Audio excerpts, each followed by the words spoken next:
Good evening. And first of all, thank you so much for taking your time out for this interview. To all the listeners out there, the mentor that we have today is Abhishek Singh. He's a full stack developer and is here with us to share some insights about his journey and experiences. Uh, Welcome, Abhishek, to this Aspire series of interview where we basically try to decode solutions and problems faced by all the job seekers out there.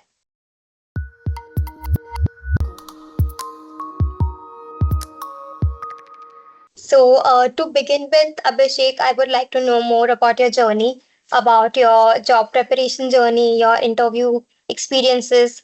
Firstly, about the company that you're working in, the number of companies that you've interviewed, and anything that you would like to add. You can also name the companies if you want. Yeah, sure. Hello everyone. I am Abhishek and currently I am working at Amazon since 3 years. So I started my journey with Amazon in January 2022 as the winter intern, that is 6-month intern, and then got the full-time offer from Amazon in July 22. Last year in quarter 2, I got promoted as SD2 and currently working with Amazon itself. Before Amazon, I have given multiple interviews for internship in multiple companies. So my first ever interview was with D Show. It was an on-campus interview, and was I couldn't make it.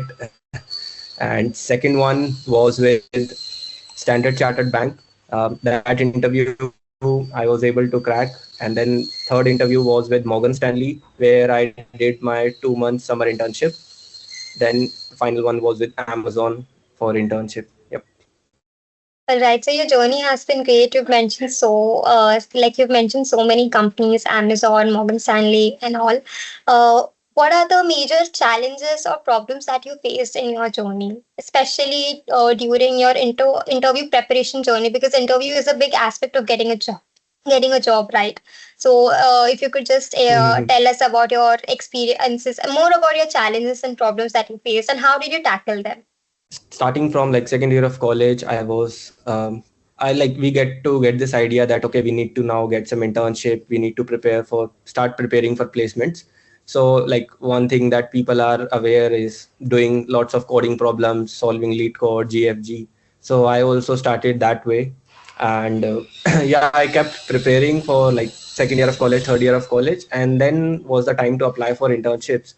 Now generally happens that in most of the colleges, like college cell is not able to get very good companies, so it's responsibility of students to get good opportunities. So that was the issue with me also, because Correct. I didn't see any good companies coming to my college. So how I did was I would go to career pages of different websites and would apply directly, post my resume there, and that is how I got my internship at Morgan Stanley. So I think in the preparation journey, more than preparing for coding interviews or uh, system design interviews or any other type of interview, the more challenging part is getting the interview itself. So you need to be like on it, you need to keep posting, keep looking for the opportunities that are coming up from different companies. You need to maintain good LinkedIn connection, so whenever you see any opportunity you can ask people for reference, so that will help. There was this article I read stating that 45% of job seekers are able to match the industry requirements.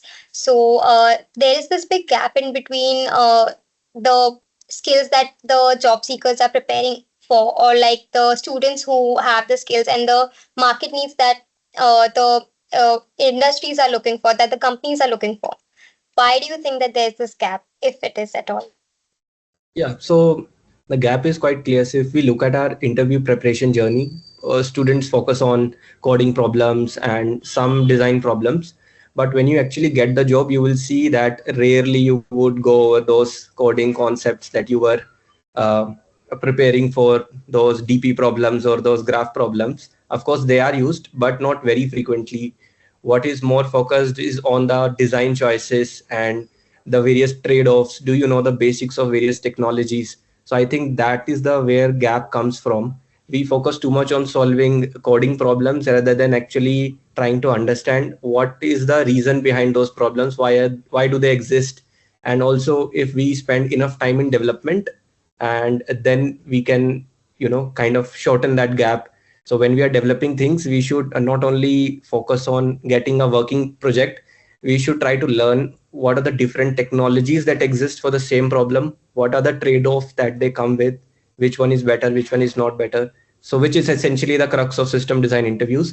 So if we focus more on development side and also trading of various technologies, learning about those as well, along with coding, of course, then I think that can help in shortening that gap. Yeah. Right. So it is seen that lots of students, because we have access to so many resources right now, what we do is we often look out for solutions on YouTube and all the other platforms that are there. And instead of solving it on our own, we look out for solutions and then solve it, especially in the context of coding and all. What do you Mhm. think about this approach? Yeah, I mean, this approach is not good.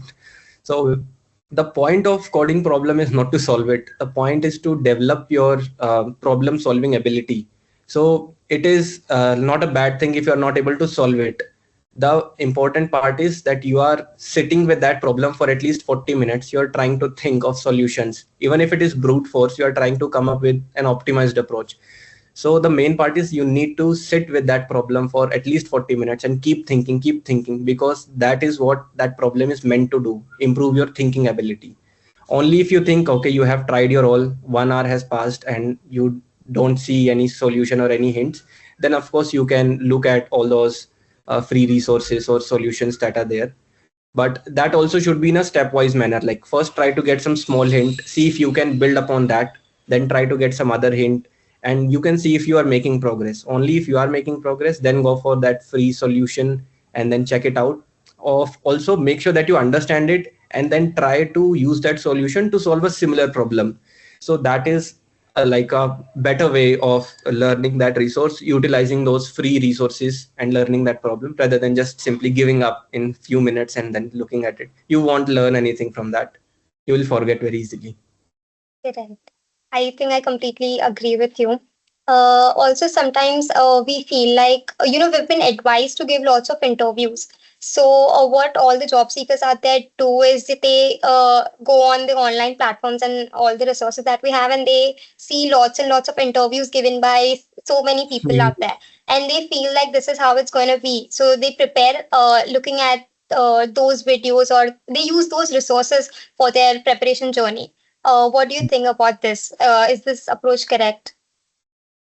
So I won't say this approach is wrong, but this approach is incomplete. So if you are preparing for interview, right? If you are watching two people communicate on your screen, that is okay. You will get to learn some things, but the real learning will happen when you are actually in that pressure environment. When you're actually giving interview, then you will know that sometimes you will mess up even the basics of things. So watching other people's interview is one thing, you can get few learnings from it, but actually giving like multiple mock interviews will really help you and help you be very relaxed on in those pressure environments and truly come utilize all your knowledge there. So I think it is incomplete approach. You need to give multiple mock interviews as well so that your preparation is full. Okay, so mock interviews are very important according to you. Yes, yes. All right. So, while we are preparing for interviews, so what do you think, or what according to you can be a better guide for us, an industry person or a faculty? Because the reason why I'm saying faculty is because lots of students are also job seekers, and Mhm. we kind of rely on them as well to give us some guidance. So, according to you, someone from the industry can be a better person to guide the students Mhm. or job seekers, or can faculty be? Okay, yeah. That's a good question. Like, first, I like it that who is a better person. So the point is not about who is right or wrong. Both are right people. Both have their own way of teaching and both have their own resources in hand. But if the aim is to get a job or get a good job, then of course, a industry person will be a better mentor, because they have already gone through that journey. They know what is required, what is not required, what to focus on. Also, like they are currently in the industry, so they know where the trend is going, what are the hot topics. Whereas if we look at our curriculum in the colleges, it is very evident that the curriculum does not get updated very frequently, And of course our faculty members, because they are not in that industry environment, so they are not very much aware about those trends. So any day an industry professional will be a better mentor for guidance and getting a job. Okay. Uh, all right. I think that's an absolutely great answer. Also, sometimes we get during our interview preparation, like the whole journey, we face lots and lots of problems as students or as any job seekers out there. How can someone evaluate themselves according to you? What is the best way to evaluate yourself in your job preparation journey? And how did you evaluate yourself? You can also share some experiences. Yeah, so evaluation is a very good thing, because if we don't evaluate ourselves, we won't know how much progress we are making or if we are lagging anywhere or not.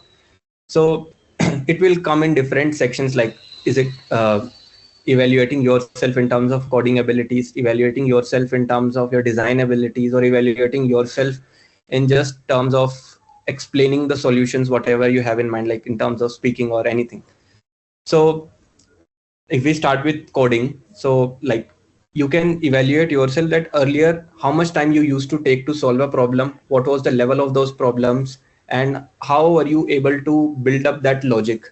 So you can see that maybe earlier you were able to solve only the medium level questions and you would take easily 60 minutes, but now are you able to do those in 40 minutes and able to come up with not optimal but close to optimal solutions immediately. So you need to think in that terms. You need to track your progress in terms of the problems you're solving, the concepts that you are learning from those problems. Are you forgetting them or are you utilizing them to solve further problems? So that is a way of evaluating that. In terms of your design abilities, how you do is that, okay, earlier you didn't have even the knowledge of a language or a stack, but then you started learning it. Now when you take up new projects, are you utilizing those concepts, and how is your current project different from a previous project? Or what if you were re-implementing or refurbishing your previous project, how would you make it better now? So that will be a clear cut evaluation. Okay, this is my learning from, I went from here to here. And when it comes to your presentation skills or explaining your solutions or interviewing skills, then of course there you need to be like how well you were preparing when you were giving interviews earlier. So this can happen with mock interviews.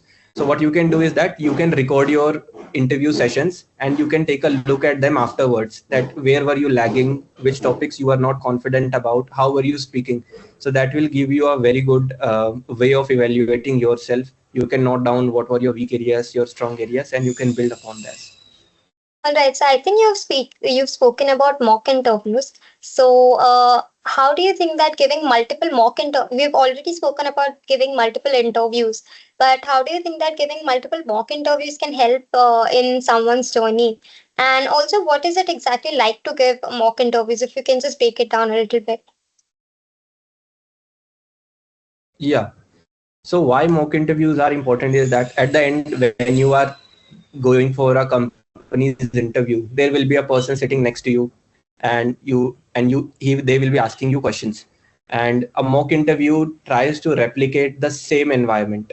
There will be a person sitting next to you. That person will Correct. also be an industry professional, and they will also be asking the same level of questions.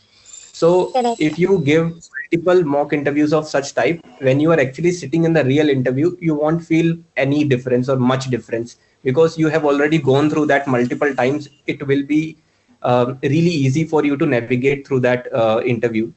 So if I break down how mock interviews are, or like what do they do, is that in the mock interviews there will be an industry professional. They will be probably working in the same company that you might be appearing, or maybe some other company. So they will ask you questions the same way that are asked in the company. They will give you time to think about the problems. You will work on the solution and you can ask them for hints. They will provide you hints. At the end of the interview, they will tell you what were your weak points, what were your strong points. They can also give you guidance regarding how you can do better. And if let's say you have options for scheduling your interviews, you should schedule it earlier or later, and also some preparation resources. So I think mock interviews are really helpful in this way. And yeah, I just said the crux of this is that they replicate the same real interview environment, so you won't feel any difference and you will be very relaxed when the actual interview happens. Correct. So again, the other input that we get is mock interviews are also or equally important. My other question to you is that, students or any job seekers, we really work hard on our technical skills, and these skills are, we are working on those skills from day one. How important do you think soft skills are in this journey? Because we sometimes try to ignore these skills. So, how important are soft skills, and how do they play a role in the whole journey? Yeah, I mean, soft skills are really, really important. I would say equally important because you may be very good at coding or designing, and you might be able to come up with solutions quickly. But if you cannot communicate that properly to the interviewer, it is of no use. Because I have taken multiple interviews, and in the interviews where candidates just take pen and paper and start solving it, but they are not communicating anything and then start coding it, like it kind of it's not a good experience for the interviewer also, because interviewer is not an examiner. He's a person in a conversation with you, and they also want to communicate with you, conversate with you, help you. But if you are not keeping them engaged, they would feel bored and they might lose interest in the interview itself. So that is why I think soft skills are very important. Whenever you are in an interview, keep talking about what you are thinking, how you are thinking, what could be right, what could be wrong. Ask them for, am I going right, wrong? So that will really keep them engaged. And soft skills are very important because you need to be very clear when you are talking about your solutions. You need to make sure that the person in front of you is able to understand your approach, your solutions, your way of thinking. So if you're not able to speak clearly, or you are, maybe hesitant to speak, that even if you are very knowledgeable, that would give an impression that maybe this person is not confident or he is hiding something, he is lacking. So that's not good. Correct. So yeah. All right. I feel that is a great advice. Also, you've spoken that you've taken a lot of interviews. So, what, according to you, are the problems faced by all the job seekers or all the people who are giving interviews to you? You might have done some analysis. So, what is one Mhm. common problem that everyone is facing right now, and what is the solution to that? Yeah, so I think I have spoken a little bit about it, that you need to be very clear in mind that interview is not an exam or a viva. It's a conversation between two people. The interview is there to help you to reach a solution to a problem. Of course, they will not tell you the solution, but they will definitely give you hints. You need to catch them up. So as a interviewee, you need to make sure that whenever a problem is given to you, do not start thinking about it, okay, what will be the solution. First of all, make sure that you are very clear about what the problem is asking. Ask them about multiple edge cases, like if this is the input, what will be the output. Interviewer is there to help you on those. Once you are very clear about the input and output and all the requirements that the question is asking, then you can start working on this. And as I explained earlier also, the thing is, keep communicating whatever you are thinking. Even if you are stuck, communicate that I am not able to think beyond this point. So that is really important, I think. Sometimes it happens that for a question we are completely lost, we have no idea how this is going to work. So in that case also, try to code at least the brute force solution, try to explain the brute force, and then we can see what happens next. All right. So, I think communication is the key then, according to you. All right. Do you think that personalized learning is better than, learning in a general way, or like generalized learning? And how do you think that it is important? Yeah, so I would like to know, what do you mean by generalized learning and personalized learning? What is the Okay, difference yeah. according to you? So I feel like generalized learning, because I'm a student, all right. So when we are studying in a class or something, that teacher is teaching to 50 or 60 of us, which is a very minimal amount, by the way. There are a lot more students than 50 or 60. So we are not able to get personal inputs or inputs that are specifically for our journey, because every individual is different, right? So what problem Mhm. I might be facing, the other person might not be facing that, right? So I need someone to evaluate me based on my journey, based on my experiences, based on the problems that I am facing. Also, Mhm. solutions are sometimes different to different problems. So, Mhm. do you think that we need personal guidance or like personalized learning from someone else who is much more experienced than me or much more in the industry itself. That is what I meant. Yeah, definitely. Like it is very important. Like, generalized learning is okay. You will be on the page with others, whatever everyone is learning, you will be at the page with that. But problems or learning or growth areas of every individual are different. So that is where you need a mentor. And yep. So if you have a mentor, they can help you. They can guide you, like how you can tackle those growth areas, how you can learn and be better. Even in industry, like when we are working as professionals, so at least in Amazon, I know that we are encouraged to have a mentor. So even like SD2s, SD3s, principal engineers, everyone has their mentor, which can guide them and through their growth areas to navigate to the next levels. So I think mentor is very important at any stage of your learning level. Correct. So mentorship is really important. Yeah. Okay. Any advice, like last but not the least, any advice that you would like to give to all the job seekers out there? Yeah, so simple advice would be to keep preparing, like solve as many questions as you can, give as many mock interviews as you can, because it is very simple. The more you will prepare, the more confident you will be and easier it will be for you to navigate. It's not a rocket science. Just if you prepare for so many questions, at the end you will find that whatever comes in your interview, it is one of those questions that you have already solved. So it's like simple like that. But definitely also, like having a mentor will definitely help you, because at the end it's your journey and your growth areas or strength areas are different. So yep. Correct. I think it's been great speaking to you so far, and thank you so much again for taking your time out for this interview. Thank you. Same here with you. Thank you. Have a good day.